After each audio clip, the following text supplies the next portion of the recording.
आदि नाम निज सार हैं।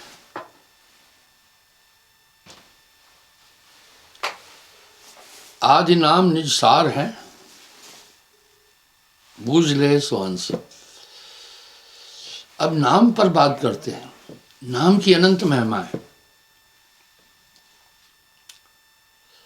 पर नाम नाम सब जगत बखाना, नाम भेद कोई बदला जाना। नितांत ये चौंकाने वाली बात है। सभी नाम की महिमा कह रहे हैं, पर कवन नाम गए उतरों पैरा। कैसा नाम है? नाम कह रहे प्रताप ते भय आन के आन। ये कैसा नाम है जिस नाम की इतनी बड़ी महिमा वाणियों में है? यही तो सवाल धर्मदास जी ने पूछा साहब से। हे गुरुवर, आप जिस नाम की बात कह रहे हैं, नाम तो मैं जप रहा हूं।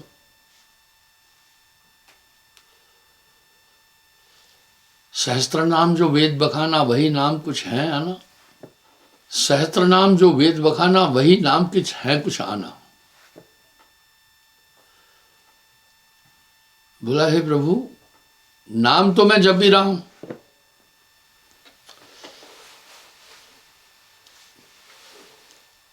उतरो भवजल पार, एक ही उपाय है। अब यहां शब्द उठा सार नाम को पाए के।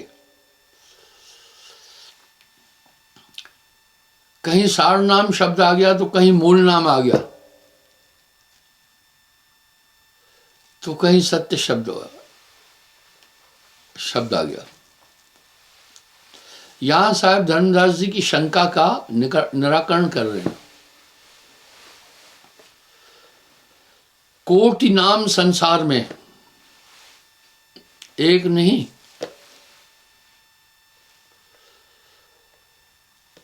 कोटि नाम संसार में, तिनते मुक्ति न होए। इसका मतलब है दुनिया एक भूलेखे में है।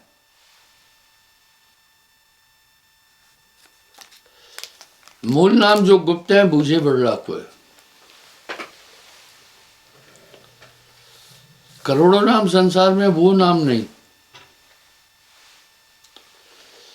फिर ये क्या है नाम? सात दीप पृथ्वी परिक्रमा, सात दीप पृथ्वी परिक्रमा, सार शब्द बिन मिटे न वर्मा। ये क्या सार शब्द हैं फिर?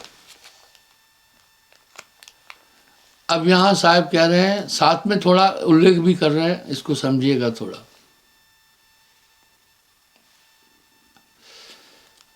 लिखा न जाए, अरे लिखने में नहीं आता फिर नाम कैसा?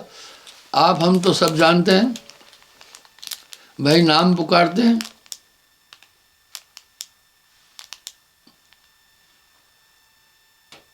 कि भाई बूटीराम, मनमोहन, ये नाम, इनको कहते हैं वंशक नाम। अगर सभी संतों की वाणी का मंथन करेंगे तो नाम की महिमा कह दिए सबने। गुरु नानक देव जी से लेकर गरीबदास जी तक अगर आप आएंगे, सबने नाम की महिमा कह दी। और यही बात रामचरितमानस में गोस्वामी जी भी कर रहे हैं। कलि में केवल नाम आधारा, सुमर सुमर भव उतरहु पारा। केवल नाम आधार। ध्यान दें, हमारे देश में ही नहीं, दुनिया में 3 भक्तियां हैं।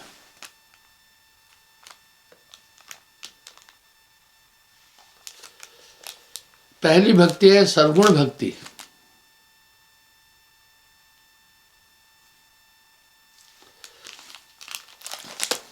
सर्वगुण भक्ति में साकार उपासनाएं हैं, मूर्ति पूजा, तीर्थ व्रत, अन्य उपासना पद्धति सरगुण में आती है।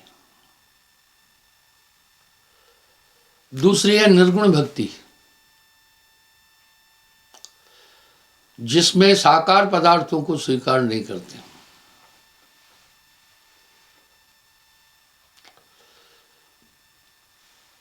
तीसरी है संतत्व की धारा। पहले मैंने इन दोनों भक्तियों पर थोड़ी बात करूंगा। ये दो भक्तियां बहुत प्रचलित है।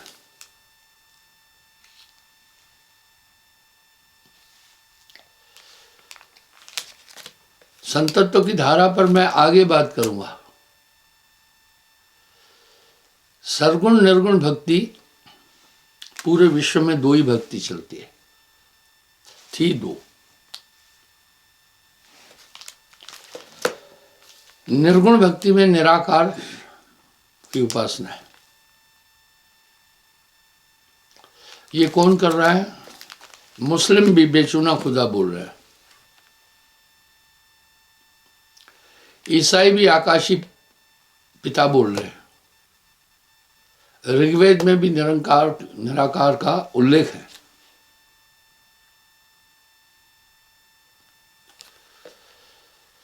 क्योंकि एक शब्द है वेद का, जेते दृश्यम, जो कुछ भी दिखता है, ते अनित्यम, वो अनित्य है। जो दृश्यमान है वो सब खत्म हो जाएगा। अब हमें इस पर विचार करना है, दृश्यमान क्या है?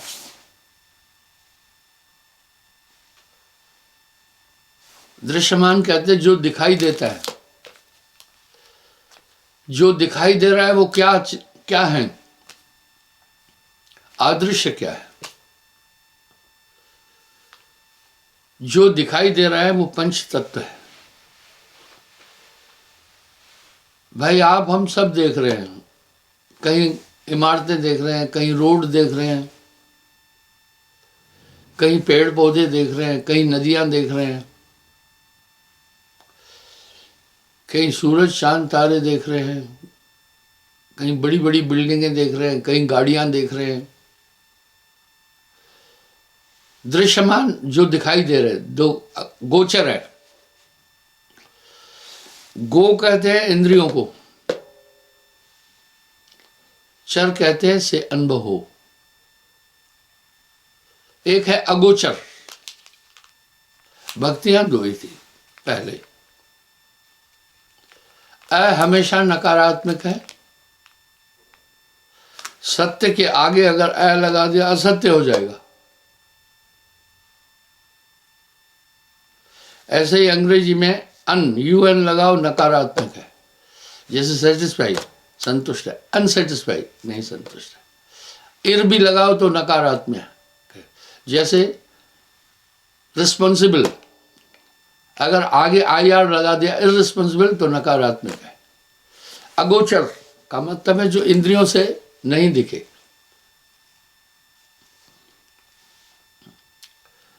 और इसी अगोचर की उपासना हिंदू धर्म में दोनों भक्ति चलती है, सरगुण भी निर्गुण भी। सरगुण भक्ति करे संसारा। सरगुण भक्ति सरल है। मूर्ति पूजा, तीर्थ व्रत, धामों में जाना करते हैं। क्या इसको हम फिजूल बोल रहे हैं? नहीं नहीं, फिजूल नहीं है।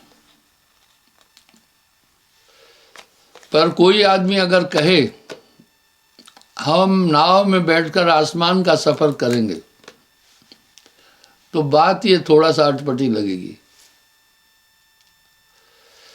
सरगुण उपासना से मनुष्य अधिक दूर नहीं जा सकता है। सरगुण भक्ति करे संसारा, निर्गुण भक्ति योगेश्वर अनुसारा।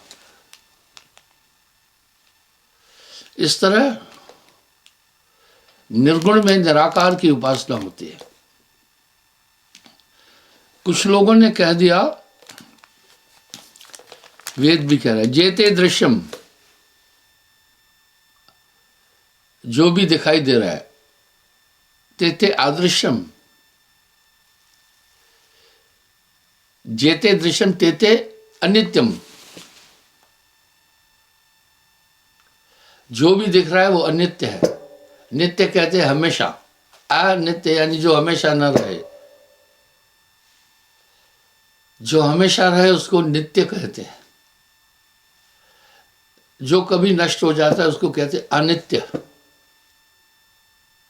वेद भी निराकार तक कह रहा है, निराकार ते वेद आदि भेद जाने नहीं।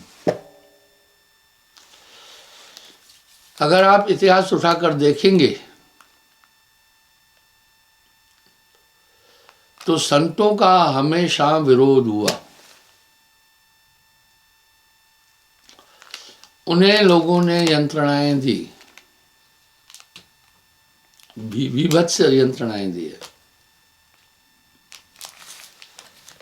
अब यहां साहब क्या कह रहे, कोई सरगुण में रीझ रहा, कोई निर्गुण ठहरा है। अटपट चाल कबीर की मुझसे कही न जाए। भाई बाजार में आप बैठे हैं, सबने कपड़े पहने हैं, कोई 200-300 का सूट भी मिल जाता है वो पहना है, कोई थोड़ा ठीक है महंगा सूट पहना है, कोई और हाई फाई आदमी है उसने काफी हाई फाई सूट पहना है। इस तरह भक्ति भी है। निर्गुण सरगुण भक्ति करे संसारा, ये पूरी दुनिया सरगुण भक्ति करती है। जो दृश्यमान है, देवी देवताओं की, मंदिरों की, धामों की, अन्य चीजों की, क्या हम इसका खंडन कर रहे हैं क्या? नहीं। भाई अगर आप प्राइमरी स्कूल में पढ़ रहे हैं तो वहां से पीएचडी नहीं कर सकते, क्योंकि प्राइमरी स्कूल में पीएचडी का सिलेबस नहीं है। वो तो आपको रिसर्च करने पड़ेंगे। इसी प्रकार सुख संपत्ति मिल जाती है, धन भी मिल जाता है, लेकिन वो फिर किस काम का? जब ये सांस खत्म हो जाती है सब खत्म हो जाता है। निर्गुण भक्ति योगेश्वर अंसारा। अब निर्गुण भक्ति कौन किया? योगेश्वर लोग, वो निर्गुण भक्ति करते हैं।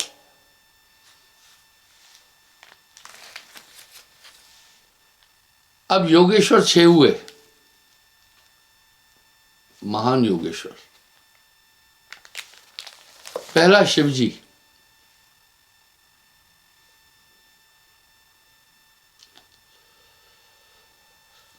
दूसरा भाई श्री दत्तात्रेय, सुखदेव,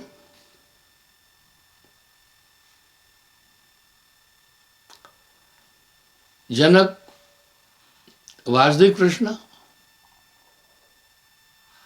और गोरखनाथ जी। वाह, ठीक है। इस तरह ये निर्गुण की उपासना करते, लंबी लंबी समाधि की है।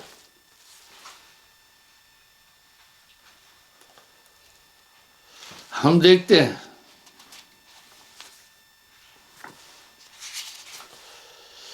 आखिर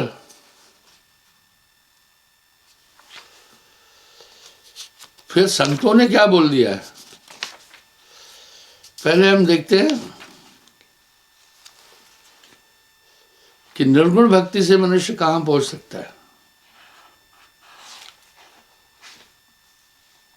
जाय निरंजन माया समावे, आगे का कोई भेद न पावे।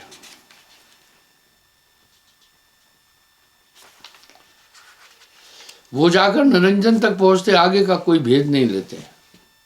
अब आप थोड़ा गौर करना,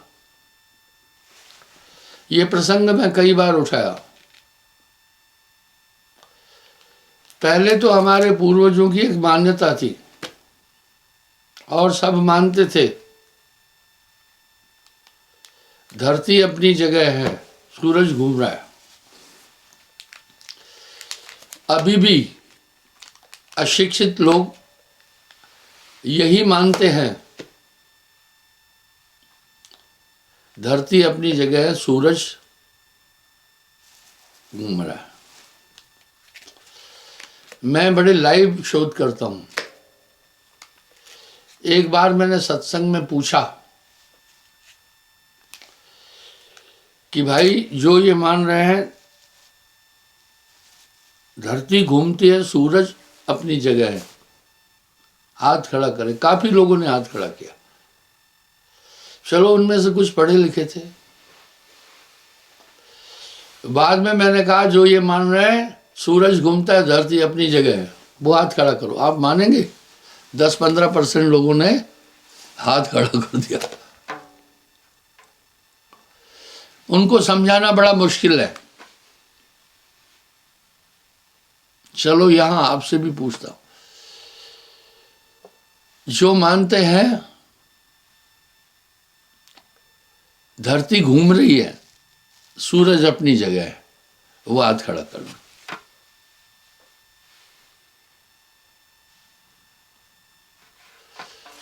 हाथ नीचे। जो ये मान रहे हैं कि बेवकूफ लोग हैं, धरती तो अपनी जगह है, सूरज घूम रहा है। हम सब कहते भी ये सूरज ढल रहा है, अभी शाम हो गई, अभी रात हो गई। जो कह रहे हैं धरती नहीं घूम रही है, सूरज घूम रहा है, शाबाश, वो भी हाथ खड़ा करो। चलो अभी इनको बात समझ में आ गई। वरना बहुत लोग हाथ खड़ा कर देते। वो लोग क्या कहते हैं, इनका दिमाग घूम रहा है, धरती नहीं घूम रही है। अगर धरती घूमती तो हमारे दरवाजे का मुंह उस तरफ हो जाना था। बड़ा मुश्किल है। आइए हम देखते हैं।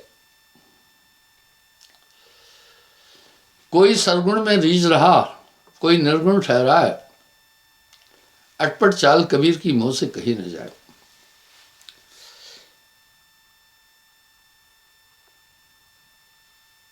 अब एक शब्द को ध्यान से सुनिएगा।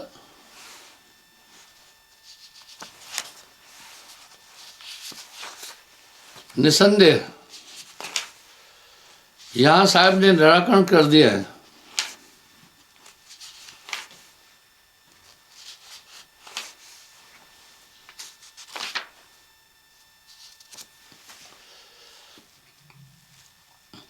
जब साहब ने नाम की महिमा बोली तो धर्मदास जी ने जिज्ञासावश प्रश्न पूछे कुछ।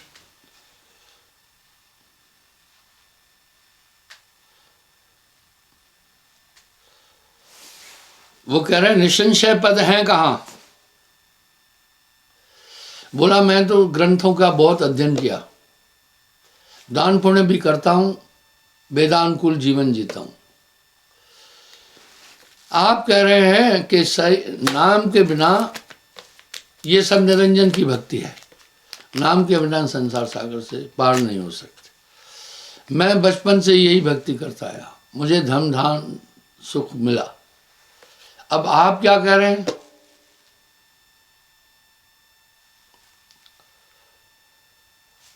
कहे कभी सुनो मम वाणी,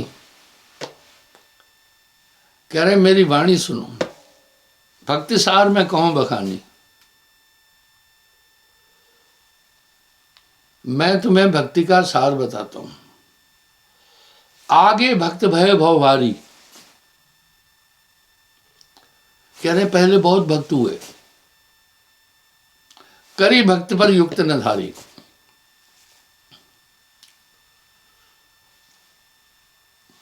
बोला बहुत भक्त हुए, भक्ति की पर युक्ति नहीं मालूम थी।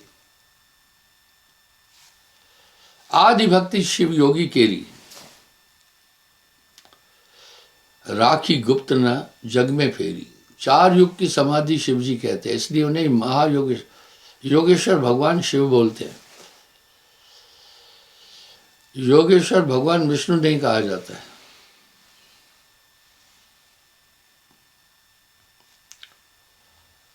योग करे और भक्त कमाए, अदर एक नाम धुन लाए, एक नाम को जपते थे। 100 अक्षर है ररंकार,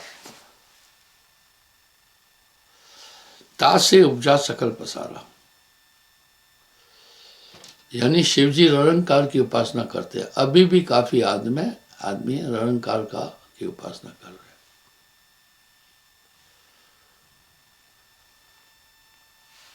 तासे मेरी भक्ति न्यारी, बा को क्या जाने संसारी। अरे छोटे के जूते नहीं उतारो। इसको ठंड लग रही थी, इसने जेब में हाथ डाल लेते, पता है। ये प्रोटेक्टिव मेजर्स भी सबके पास हैं, बाकी चीजें सबके पास हैं। रहे अधर ब्रह्मांड के माई, शिव जानत कोई जानत नहीं।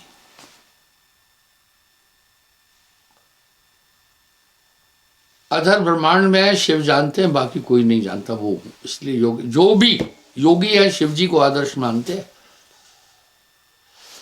जो भी सर्वगुण उपासक है विष्णु जी को आदर्श मानते हैं।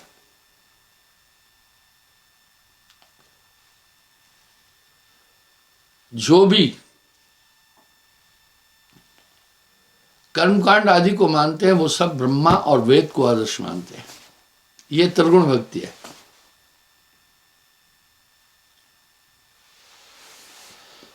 इस तरह हर योगी अलग निरंजन का उद्घोष करता है और आदर्श मानते हैं शिव जी को।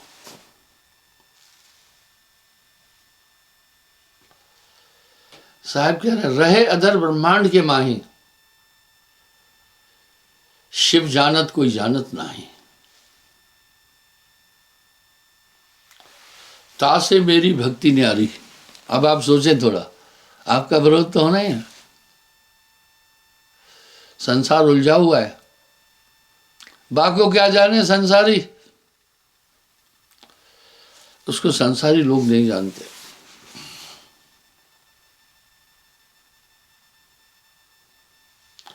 ताको योगेश्वर नहीं पाए। अब यहां क्या बोल रहे हैं, योगेश्वर उस परम सत्ता को नहीं पा सके। ये एक समाज में हलचल पैदा हुई संतत्व की धारा के द्वारा। और जीव की कौन सुनाए।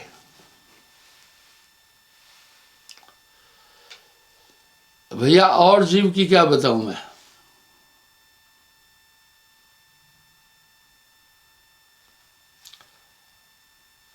ठौर हमारा कैसे पाए, वहां गए बहुर नहीं आए। सनक सनंदन सनंत कुमारा, सनकादिक ये चार अवतारा। केते ब्रह्म होय गए, सनकादिक से निर्णय भयो। साहब कह रहे सनकादिक से मेरा निर्णय हुआ, गोष्ठी हुई, पर ध्यान जो करे निरंजन माही, सभी इस निराकार निरंजन तक जाते हैं। निरंजन से कोई न्यारा नहीं। एक टाइम था निरंकारियों पर भी बहुत हमले होते थे,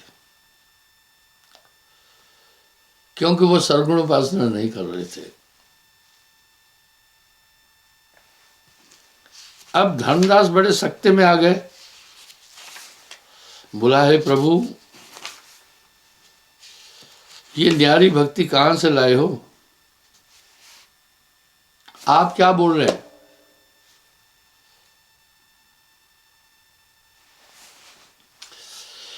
साहब कह रहे तह के गए बहुर ना आवे, ऐसा देश हमारा, अवधू बेगम देश हमारा है। अध्यात्म जगत में कबीर साहब का क्या स्थान है वो मैं समझाता हूं आपको।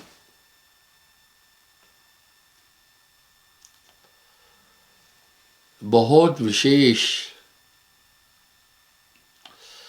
भारत में जितने भी प्रचलित संप्रदाय मत हैं, चाहे सर्वगुण चाहे निर्गुण चाहे संस्थाएं, सब कबीर साहब की वाणी लेते हैं।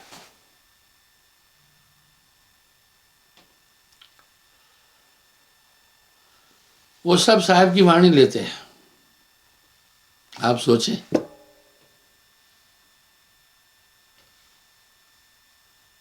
आप विचार करें। जैसे रात्रि में तारका मंडल में चंद्रमा चमकता है और सौर मंडल में सूर्य, सरिताओं में गंगा जी, इस तरह साहब का स्थान है। चाहे निंदक है वो भी साहब के भजन ले रहे हैं, तो कह रहे हैं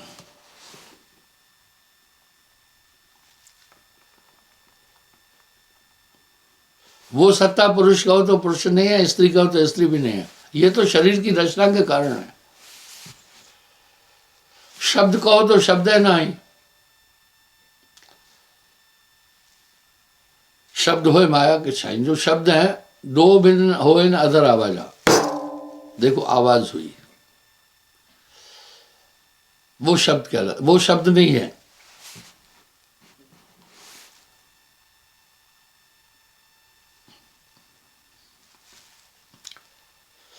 है अनाम अक्षर के माही, ने अक्षर कोई जानत नहीं। धर्मदास तह बास हमारा, काल अकाल न पावे पारा। अब क्या बोल रहे, काल अकाल न पावे पारा।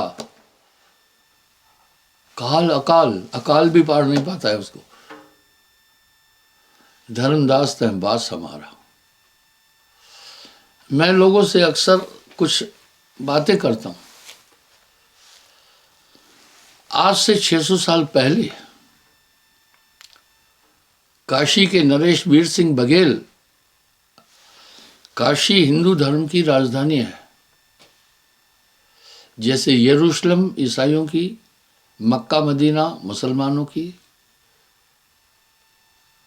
राजधानी है, उज्जैनिया जैसे जैनियों की, इसी तरह बोध गया जैसे बुद्धिस्ट लोगों की धार्मिक राजधानी है। इसी तरह काशी के जो सबसे बड़े विद्वान थे सर्वदानंद पंडित, वो भी साहब से नाम लिए।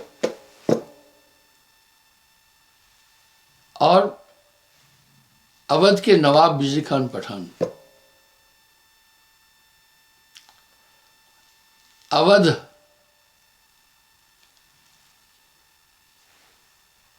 उत्तर प्रदेश का एक हिस्सा है, वो जापान से 8 गुना बड़ा है।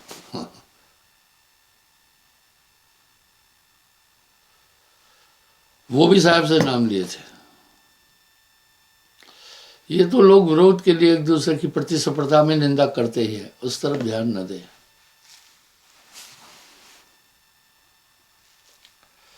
धर्मदास तय बास हमारा, काल अकाल न पावे पारा। अब वहां जाएं कैसे?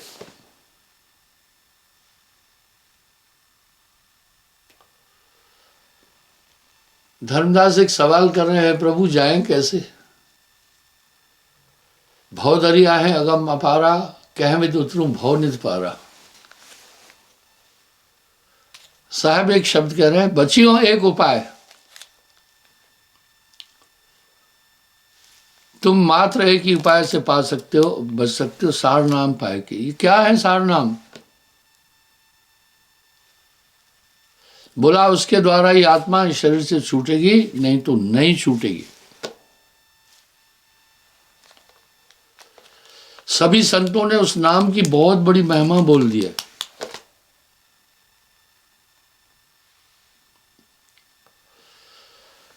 सतयुग सत्रेता तपह,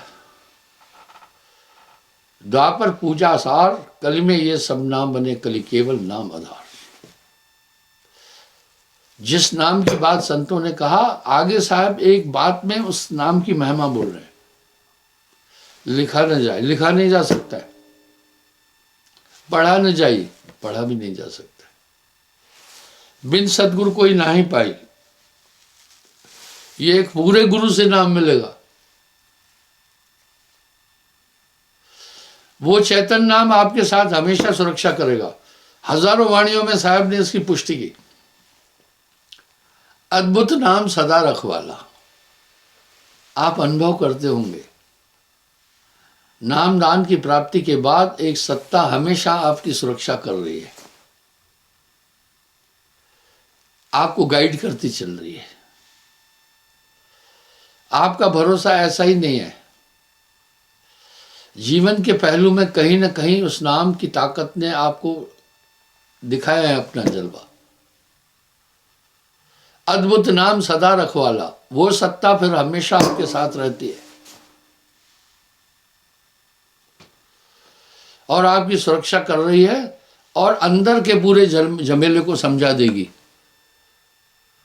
अंदर का झमेला क्या है? इस काया के अंदर काम, क्रोध, लोभ, मोह, अहंकार, विभत्स्य, ये सब निवास कर रहे हैं। आप अपने दिल से जानिए मेरे दिल की बात, नाम के बाद सभी वृत्तियां आपकी सदने लगी खुद ब खुद। मनोवृत्तियां आपकी कंट्रोल होने लगी।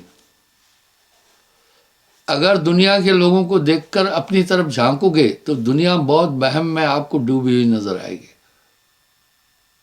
तभी तो नानक देव जी फरमा रहे हैं, साहब पहले कह रहे हैं ये जग जानो अनकट रीति, नाम न जाने ऊंच का है, ऊंच वही जो नाम है जाना, बिना नाम सब नीच बखाना। बड़ा जटिल और कठिन बोल दिया, क्योंकि नाम बिना हृदय शुद्धि नहीं हो सकता है। अंदर मत्सर बैठकर वो काम करते चुपके से, आदमी बाद में पछताने लगता है। लेकिन अब जैसे ही आप कोई कदम अनुचित उठाते हैं, अंदर से प्रेरणा मिलती है ये नहीं करना है, वो नाम है। गुरु सजीवन नाम बताए, जाके बल हंसा घर जाए। सीपी के पेट में एक सिस्टम है, पानी की बूंद से मोती बनाती है। आज तक कोई वैज्ञानिक मोती को बना नहीं सका। क्या चीज है सीपी के पेट में? मृगा की नाभि में कस्तूरी है, असली खुशबू कस्तूरी की है। आज तक कोई वैज्ञानिक कस्तूरी बना नहीं सका, ये उसके पेट में है गुण। सर्प के कंठ में एक गुण है,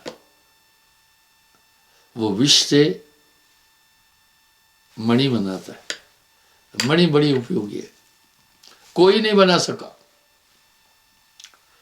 मुझे एक आदमी ने कहा, गुरुजी हैदराबाद में मोती बनाए जाते हैं। उसने मुझे मोतियों की एक माला भी दी।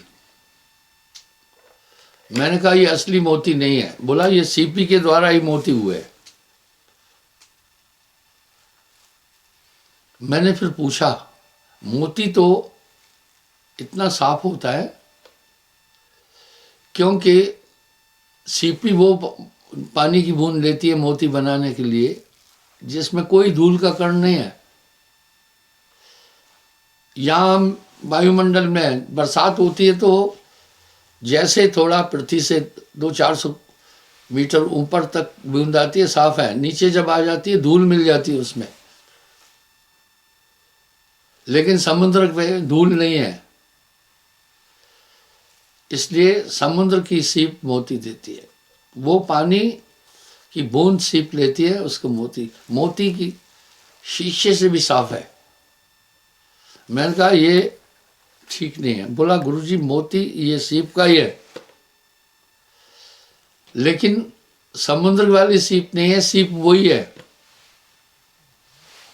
लेकिन जो इनके कंठ में हमने पेट में पानी की बूंद छोड़ी वो वही है जो दुनिया का रिफाइंड वाटर है। लेकिन सबसे साफ जो पानी की बूंद है वो शांति की बूंद है। पपीता वही पी रहा है, सीपी भी वही लेती है, उसमें कोई धूल नहीं मिली है। वाह! तो ये नाम पूर्ण सदगुरु के पास मिलेगा। सार नाम बिन गुरु नहीं पाए, पूरा गुरु अकह समझाए। जब वो इसलिए गुरु की महिमा अनंत कर दी संतों ने। वो नाम तुम्हें अपने स्थान पर ले जाएगा। नाम ध्यान बल हंसा घर जाई, क्या रे काल तुम करो बढ़ाई। आप अनुभव करते हैं कि वो शक्ति नाम के बाद हमेशा आपके साथ है। बस आप एक चीज दिमाग पे रखना, नाम सत्य, गुरु सत्य हो, आप सत्य जो होए, तीन सत्य जब एक हो विश्व अमृत होए। क्षमा चाहता हूं, समय हो रहा है, कल पुनः हाजिर हो जाऊंगा। बोलिए सतगुरुदेव की जय।